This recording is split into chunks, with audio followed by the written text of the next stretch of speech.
you started off, or I think a lot of Ghanaians got to experience you or met you for the first time through Zylofon. Yes. Right? And it hasn't been in existence for a while. How does that make you feel? Well, it makes me sad that they had a very big dream, but then due to, obvious reasons, the company couldn't hold up. I won't say it's the fault of the management. Of course, there are a lot of politics in there that I can go into, but I feel like it should have been an independent company on its own. Had it not been so like Robin kind of kissing Men's Gold all the time, Zylofon could have stood on its own, but because it depended on Men's Gold, that's why when Men's Gold went down, Zylofon also went along with it. So it makes me sad because there was a bigger dream.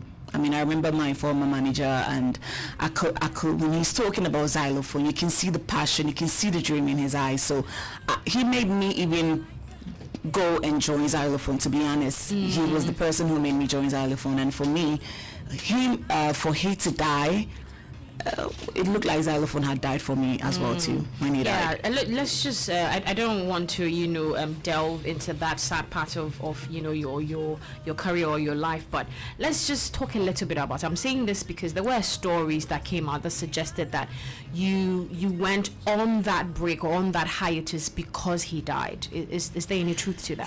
No. Well, funny enough, when he died, people have their own way of dealing with grief. For me, it was to continuously work. I was in denial for a very long time, so I remember I could continuously play shows. I just wanted to fill that space that he had left by working so hard so that I don't think about it.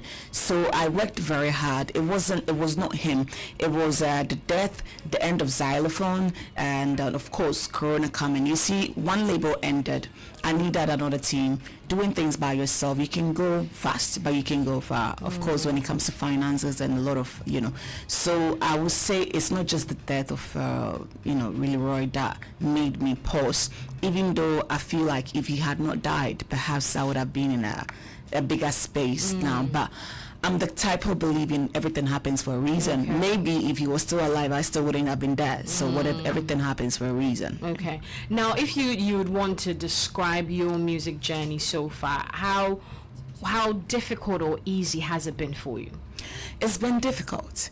I would say I was lucky to have met Willie Roi because he blocked a lot of things that would have been thrown at me if you come into the industry. He was that protective kind of person. So I was lucky to have him. But after he left, things were very hard because first of all, I would say he was the backbone of my music. With him gone, there was nobody at Zylofon who could do what he was doing for us. That's the honest truth. There's nobody who could do what he was doing for us. He was a person who was pushing the music, sometimes even investing his own money.